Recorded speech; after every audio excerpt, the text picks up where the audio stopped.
Institute. 41% of college students reported having suicidal thoughts. Crisis among college and university students has been pushed to the limit over the last 2 years. Colleges are left struggling to cope with ever-increasing levels of mental distress among students. We reported earlier this month about significant declines in college enrollment. Mental health issues among college students is on the rise.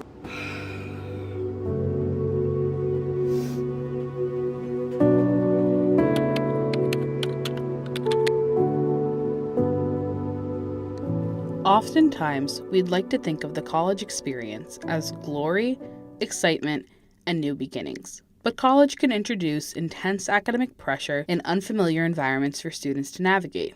In 2022, over 3/4 of college students experienced moderate to serious psychological distress. Students are in a constant state of change during college. So you're trying to deal with all the constant change as well as achieve this ridiculously huge goal of graduation. I think an overarching word for a lot of what college kind of fosters in terms of mental health is pressure, whether that be like getting a job, having fun, being social, or like getting good grades and that sort of thing. And I feel like UVA especially fosters a community of, unfortunately, elitism and competition in that too. I feel like there's this call at UVA to be the leaders and to be involved in so many various things, to get that job, but to also have fun on the weekends and see your name on these doors of recognition and that sort of thing. All this pressure definitely accumulates into comparison and overall struggling with mental health. It was just like a deep dive into like this competitive environment as soon as I got here. I competed so much to get in and I was so happy about it, and I felt like I didn't even have time to celebrate before my administrators were telling me, now you have to apply for a major. And I've noticed it among my peers. They won't really talk about grades in certain classes because they don't want people to know or like take advantage of them. I think especially within the university's like history, and not to get too deep into it, but like thinking about like all the secret societies, like those are leaders that were taken out of every other group because of these secret societies and because of the lawn rooms and things like that. Like you want to be UVA. During my time at UVA, I felt like that, where I felt like I need to be like on the lists that are on the doors. I also feel like the just academic rigor at this school and the content of the courses is maybe a little bit more difficult than other colleges. That's definitely adding more stress on students because they have more work than a typical college student, and they're still trying to have part-time jobs, maybe even full-time jobs, and have a social life, and they can't because of all of this work that they're given. COVID-19 has continued to play a major role in the lives of college students today, both academically, but also mentally. I made the choice to do 2 years of community college before I came to UVA because of COVID, and it was a very isolating time for me. It was actually the time that finally got me to do something about my mental health because I just couldn't bear it anymore. I was in such a bad place. Pre-pandemic, about 10% of our activity on campus was geared toward mental health support of students. Post-pandemic, 80% of our timely care visits year to date have been for mental health. Thousands of students weekly are reaching out for support. We talk to students that are suicidal every day. Grades, deadlines, virtual learning, it's all clearly left its mark. But how has recent traumatic events impacted students at the University of Virginia? If you could just tell me a little bit about where you were the night of November 14th. Yeah, I was in Lambeth, which is pretty close to where everything happened. I was actually in my bed, and I normally put my phone on Do Not Disturb. And I didn't, for whatever reason that night, I just forgot to put it on Do Not Disturb. And I got the first notification.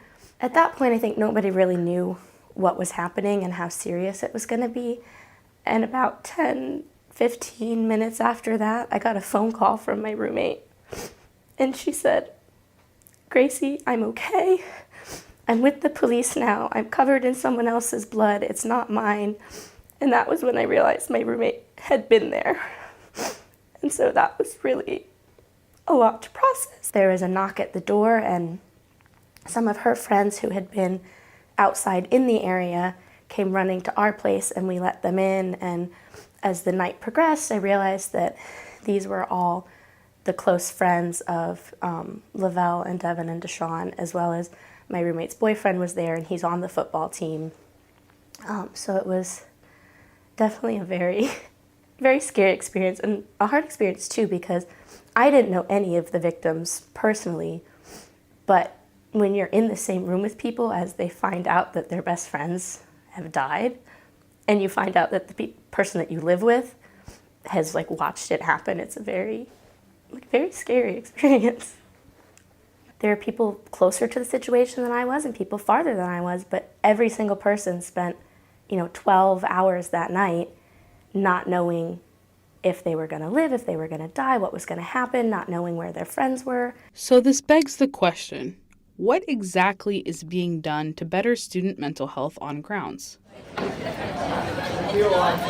So I'm a member of third-year council here at UVA, and I'm also the wellness committee chair. So we plan events to help promote unity within our class, the class of 2024, and also promote the resources that the university has for wellness and mental health. So today we have puppy playdates on the lawn. Students can bring their own puppies, and we have treats, dog toys, and food for students. I think this absolutely makes a difference in the lives of students here. We're college kids under a lot of pressure a lot of time. There's like lots of schoolwork, there's just lots of social pressures, all sorts of stuff going on. And then you have something like this where you can kind of just not think about all of that. If You're Reading This is a mental health resource that hosts letters of support from students, faculty, and alumni. I've always kind of grown up at UVA having a lot of people tell me that I am so joyful and so happy, and like while that's so flattering, it's hard to hear those things knowing exactly how I feel inside, and I think it was something that I really wanted to be able to share because I knew that others would resonate with my story. It was very gratifying to see the response from my peers who also lived through this busybodiness of UVA and say, like, this really resonated with me. I'm so happy that you published this. We wondered what students' personal experience with therapy has been like. Would they recommend it? If so, why or why not? I have gotten more like in touch with myself and others. I feel like it's made me a much better communicator, and it's enabled me to do things that I never thought I would be able to do, that my mental illness was preventing me from doing.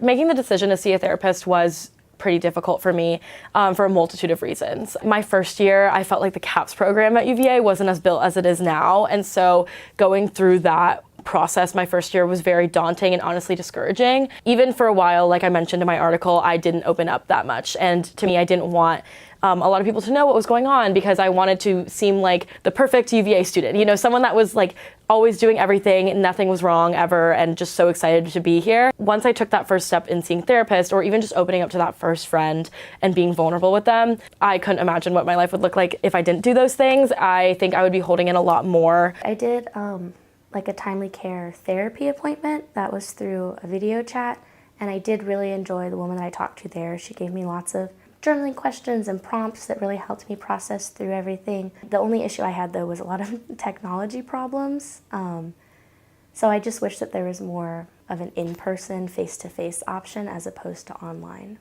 Although these resources have been appreciated from students, we wanted to know what exactly still needs to be done. In the last 3 years, I've seen a whole new world when it comes to mental health acceptance and mental health help and support. A lot of college students are asking you, how are you genuinely feeling? How can I help you? How can I better support you? I would just really love to see more support for that. More things like If You're Reading This, more people contributing to If You're Reading This. I think that UVA needs to encourage students to talk about their mental health, because I feel like in an environment like this one, people are kind of forced to put on this facade of, I'm so perfect, I'm so successful, look at me and this job that I got, or this internship, or look at my good grades, or this secret society that I'm in, or look at my lawn room, And we're not talking about the struggles that it took us to get there. So I feel like I would really love to see students at UVA talk more about the struggles that they went through to get to those places, and that things aren't always this perfect facade that you see on someone's Instagram or LinkedIn page. It takes a lot of courage to do it, but even just like typing it in your notes app, how you're feeling, can get it out and get it into the real world, and that makes it seem so much less scary, knowing that that you can control that thing. It's clear this is an ongoing and pressing issue. I used to have a bad day on sunny, beautiful days like today and cry and then be like, why am I crying? It's so beautiful outside. That logic doesn't make any sense. It can be a really great day outside and I can still feel really crappy on the inside. Or I can finally get that job, but not be as excited as I thought I would be because it took me a lot to get there. I think that balance overall is something that I'm still learning and that I still really want to ingrain in myself, and that I find myself often reminding my friends that you can still have it all but feel like you don't.